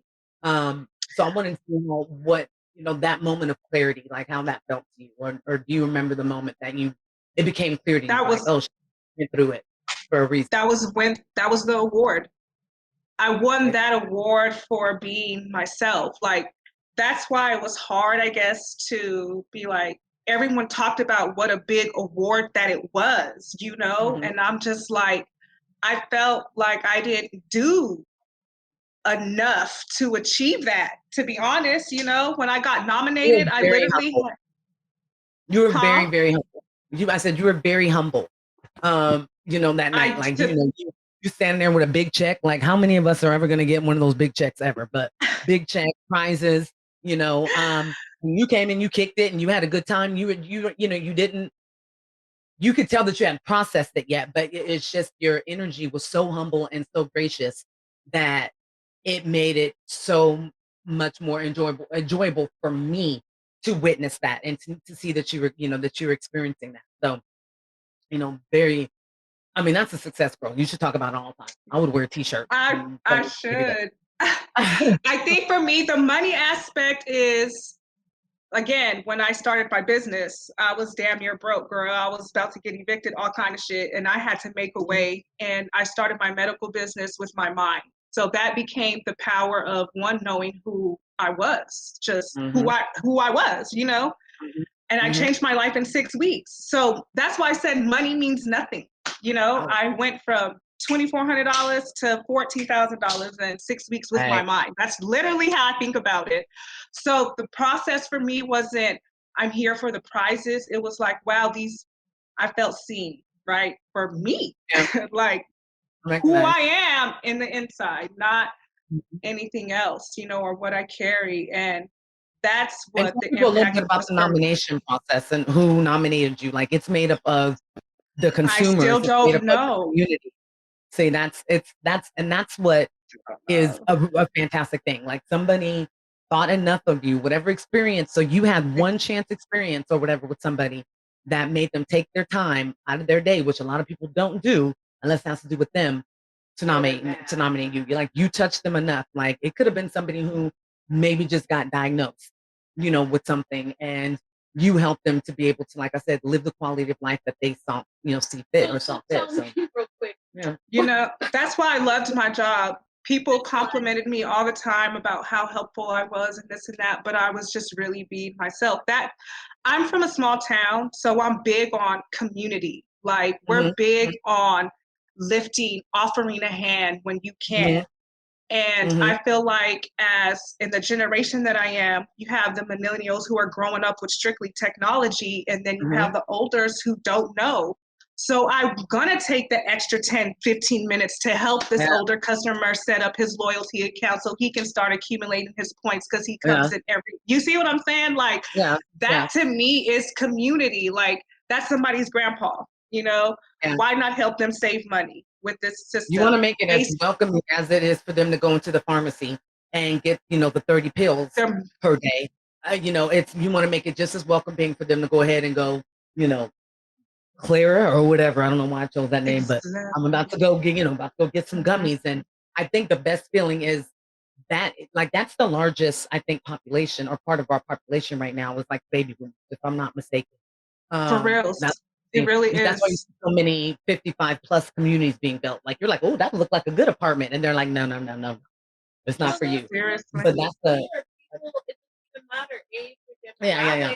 Health problems are on the rise because of the environmental crisis. Right? That part too, and then so the environmental crisis, absolutely. Earth crisis, which is not. Don't even call it environmental crisis, it's Earth crisis. Yeah. Because all these things that are interrelated. So as people become more ill, they're gonna need more plant-based medicine because let's be true, a pharmaceutical is just not accessible to the plant. No. They're not accessible to everybody as those health inequities keep coming up, and they're not good for people. I mean, and to see an influx, I know for you being how like I know you had a question for me before I asked mine. Oh, my question was just so you just work with your clients and give them your recommendations, for their issues that they're sharing with you, and like what kind of cannabis or cannabis product help them. Yeah, so you're in the storefront, right? And how long were you there at that dispensary? I was there for 11 months. And so, yes, I was a bud tender. Sometimes I did do receptionist, but it was, to be honest, over time, it felt like the customers became my friends because it wasn't a transaction. Like I'm having conversations with them. I'm not just like, hey, what's up? What you trying to get? I'm like, I feel their energy and gauge where they're at. Some people are really shy and just don't know what to ask sometimes or don't know until you tell them. So it was just more so learning, getting the person, knowing the person and what their needs were, not what my recommendations are, what I personally think they should take. It's what I think will best suit them, Yeah. And if it takes 15 minutes, it takes 15 minutes because you're going to see them. Sometimes we would be in there for an hour. Yeah. Don't let me get a couple of two new customers because we're having a whole show. It's a show, but that's that engagement. That's what's going to bring people back, or especially when it's their first time and they never even partaked. That's going to help them feel you want them to feel comfortable. I didn't realize how there's so many people who are still like, I've been smoking for so long and it's been legal in so many areas. I'm ignorant to thinking like people, it's, this is normal, but no, I walk into the store with a shirt like this and folks are still like, I'm short right now, but just that whole idea, or for example, somebody trying to, dose them or, and gave them a brownie and they freaking had a bad, experience. So now they are Like they know that it's good for them. They know it helps their back or their hip or whatever else, but they don't want the same thing, and I love to see the range of customers. I'm brand educator, so I work very closely with bud tenders. I go in and look, I pretty much hand the customer off to you, if they come in. So even if my products, whatever I'm representing, they're not for you, let's go ahead and find something that's for you. So I take pride in a lot of knowing a lot of different products and a lot of different brands. And like you said, just getting to know them and just, kind of talking to them. And they'll tell you, oh, well, my nephew slipped me something one day and it was like this little gummy thing. And, I was stuck in my chair watching Matlock for 7 hours, but I felt good the next day. So it's about listening skills. And like you said, you're in retail and I think customer service and of course doing medical, you have to be alert and attentive to detail. So, and educating. Yeah. I was just going to ask you, what would you say, how would you rank education in importance? Like if it was, it's the out of most 100%. important. It's always number one. It's the most important because what people don't know. Like there's people that come in every day, like you said, oh, my nephew gave me this brownie and because he took a whole 100 milligram brownie. Yeah. You know what I'm saying? That wasn't the proper dosage for him. And that's them not knowing what they don't know. So it's not knocking recreational, right? Because people do want to have fun, but you still have to have the educational behind it now because there's so many different elements. It's not just you smoking a joint, edibles are going to hit people differently. Tinctures are going to hit people differently. There's so many vapes are going to hit people differently. They're not for everybody medically, And so it's important to know that. So I'm always going to say education, because you're putting this into your body. So it's just like any other medicine. It's just like we talk about pills. There's some brands out here that I will not sell. Like for real, because I think they're shit. That's healthy for you. Some plants that you can only eat in moderation, or you will trip out, or mushrooms, for example. You got to learn how to be able to use that in moderation, or you're gonna trip the fuck out. So I wanted to ask, who would you say is out of an older patient or somebody that's just like 21 and they like kind of smoked in high school and they're like, but now I graduated, I really want to start utilizing it, better. Who would you say is your favorite to educate? Would it be the younger one, or would it be, Bob, who has been married to Claire for 62 years, and he wears his socks up to his knees and short shorts, and when he comes in and talks to you about everything. That's a tough one because I would probably have to say the younger generation, and the reason being is because they're more receptive to new information. And a lot of times they're kind of already aware. As older people, sometimes they're stuck in their ways, and I've been smoking weed since I was 2. What can you tell me about it? Like type of energy. Our weed in the 70s sounds like it's nothing like this. It's not. Don't talk about your weed in the 70s. You are not ready. You are not ready. But yeah, you're right. But I mean, but it's not that I don't respect that. It's just you can teach me that, but here is our new age. Can I teach you a little? You see what I'm saying? It's that balance. I feel like that sometimes can be missing. I agree with you. It's that I love when the light goes on. Especially when you're talking to both ages or whatever, especially about microdosing or, introducing, now there's drinks and, now there's other form of, food, there's barbecue sauce and there's this and there's that. And as it continues to grow, you don't want somebody that gets the munchies, looks over and sees the freaking ketchup, and next thing they know, they're chugging, So it's interesting to tell somebody fresh from college or just smoking recklessly, like, this is how it actually works with you. Don't come in here and buy the cookies or whatever the brand is, and first of all, spend $85 on weed that's really not good. What is your wellness out of it? Like, I really like to break it down to them and I go, what do you do? Why do you do it? A lot of them actually have good reasons, like wellness reasons, especially ones who have worked straight out of high school and they do like more labor work or, something like that. Like they really do have a good reason. And when they understand, when that light bulb goes off, like, oh, well, shit. All right. So it's not me. It's more than me just getting high. all right, so this is something that I can continue to do, but grow to understand it and utilize it best. So I definitely see, your standpoint there. I would always think and I've never asked that question, but I've always kind of thought it myself. I would think the older people, because they seem so thankful and gracious that they're going to be able to make a change in a lifestyle that they didn't think they were ever going to, because they've been taking pills for 30 years.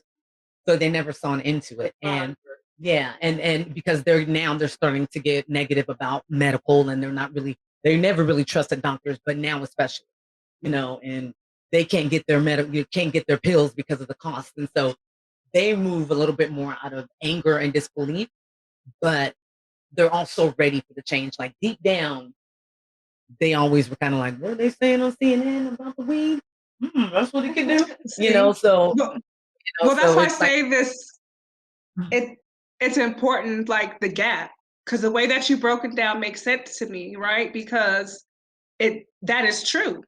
You see there, they're like, I believe what you're saying on that aspect.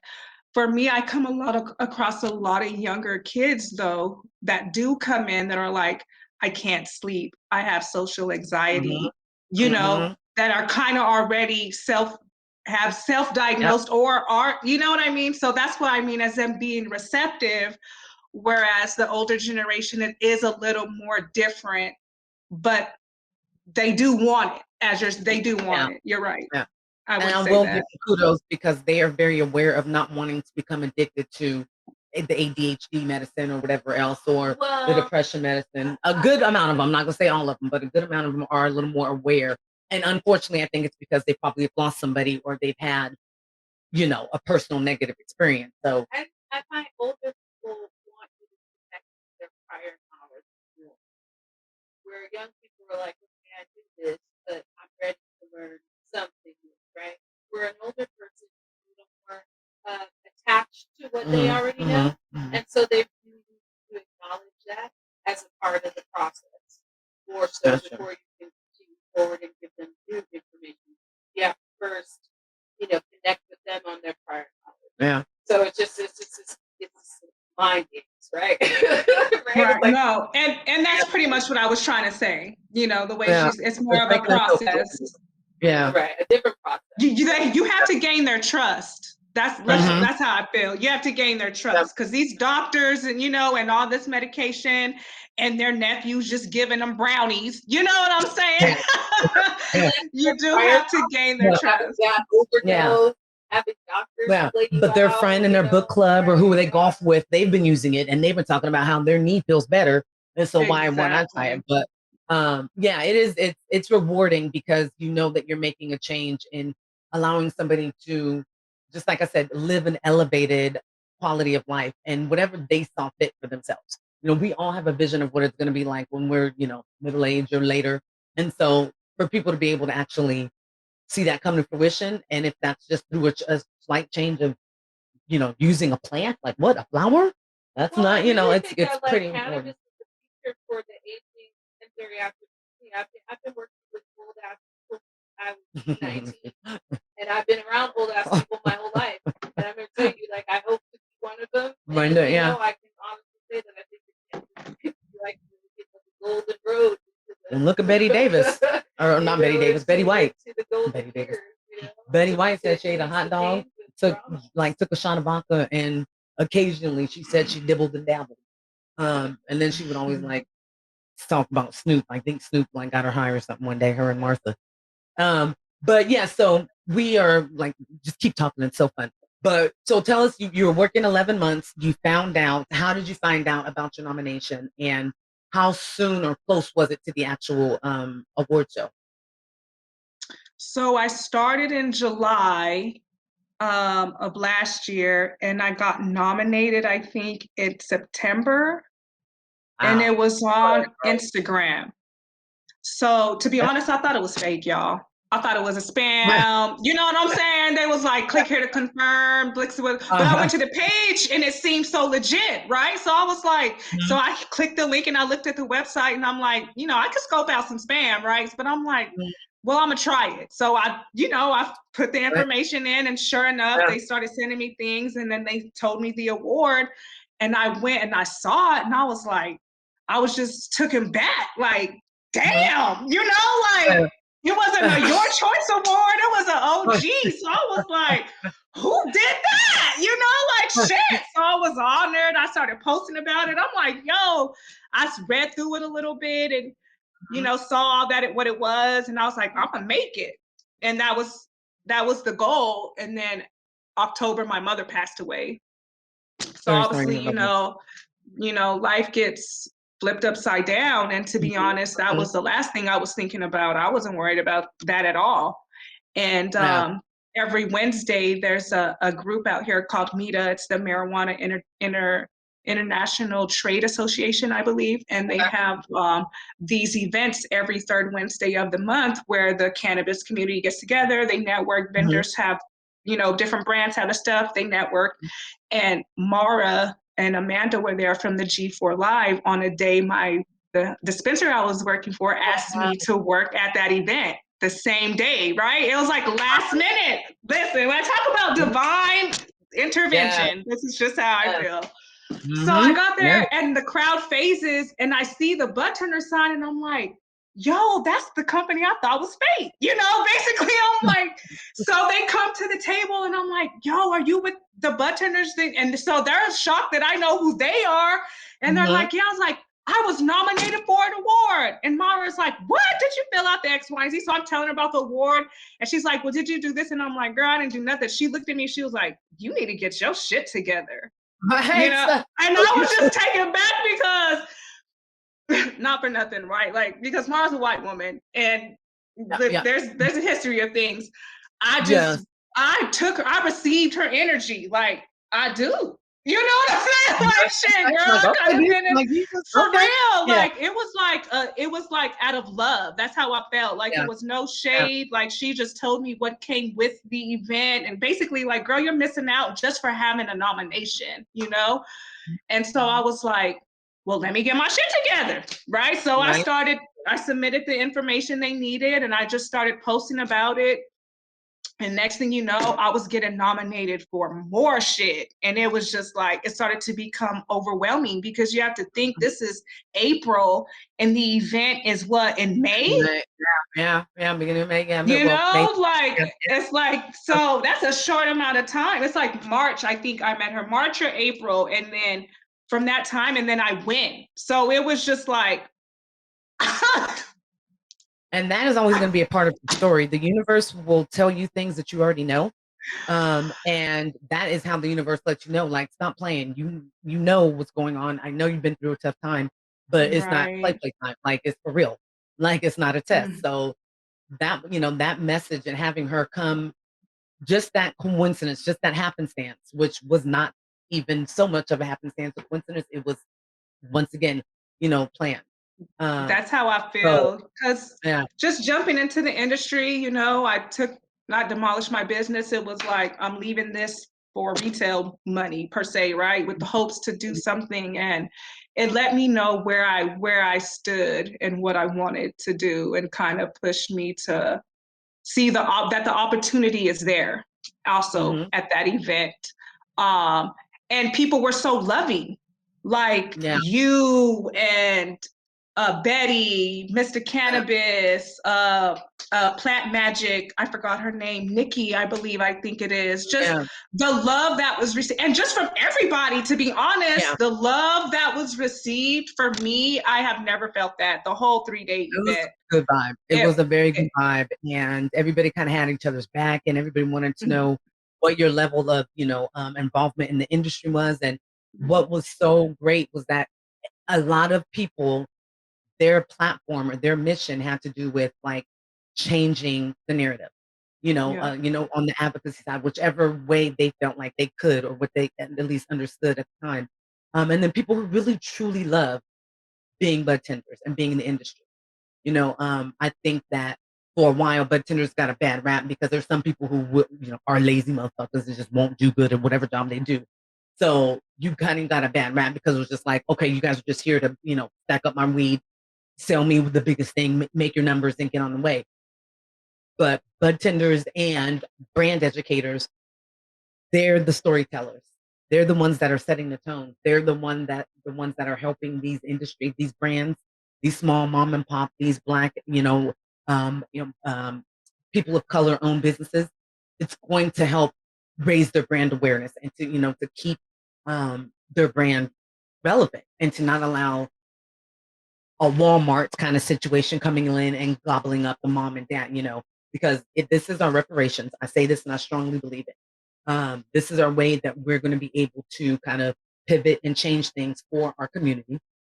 And I definitely want to say this before I forgot. The example that you're providing for your child is tremendous and something that is always going to be remembered.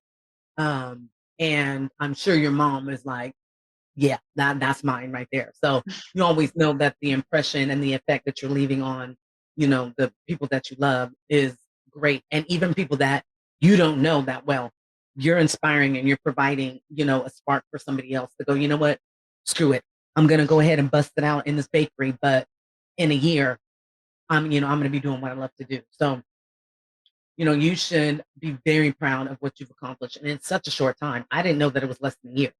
But I mean, we said one life that you changed. You obviously touched, many lives for you to get, continue to get nominated and then for you to win the biggest accolade of the night. So I'm super proud of you. I mean, you have a wonderful first 4 chapters of your story and your journey. And I look forward to seeing the rest of them and to being a star. No, in all of them, but no, being support and being there for you and, taking over. Like the great Drake once said, your mind is the most powerful thing that you have and always be ready.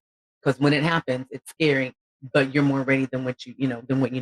And he didn't say it exactly like that. He said it in flows and, in bars. So we will, because we are on 3 hours, but I have so many more questions. Like I just wanted to ask, about your experience, how you felt there, but you definitely mentioned about the community and the positivity. And I know even Vita said, I want to go next year. Like that was just a cool vibe, people were, it was so indicative of what people think people that smoke weed are. There were so many, no wonder people caught COVID because we were definitely, folks was just handing over. I mean, I remember Mr. Cannabis was like, hold out your hand and gave me the fattest nug. And I was like, thank you. It was just a family. The plant makes a community, a family off top. Like, and I think it kind of feels cultish, like this plant is making all these people from across the world come together and we're just like, what's up, family? Yeah. Right? Yeah. Not That's like cultish in a way, but you understand, right? Like no, something in common, just something that brings us together and something bigger than us. But I definitely want to be a part, go back and see everybody. It was so much fun. And met some really cool people, and just to know that there's people every day that have the same mission and purpose and they're putting in the same work as you. It's what's going to keep us moving forward. So I want to thank you for doing what you've done. I mean, and for the lives that you've touched, and just congratulate you again. And I know this will be the first of many times that I congratulate you and that others will recognize you for, your great spirit and for your truthfulness. You can see that when you speak with somebody. I don't even have to be your customer. I can tell, you'll take your time and walk through and answer the silly questions. And some of y'all have some silly questions, but those are kind of the best ones to answer. But, what you're doing is like I said, it means so much. And just know that in the book of cannabis, in the history of cannabis, you have a message in there. Like you have a footnote.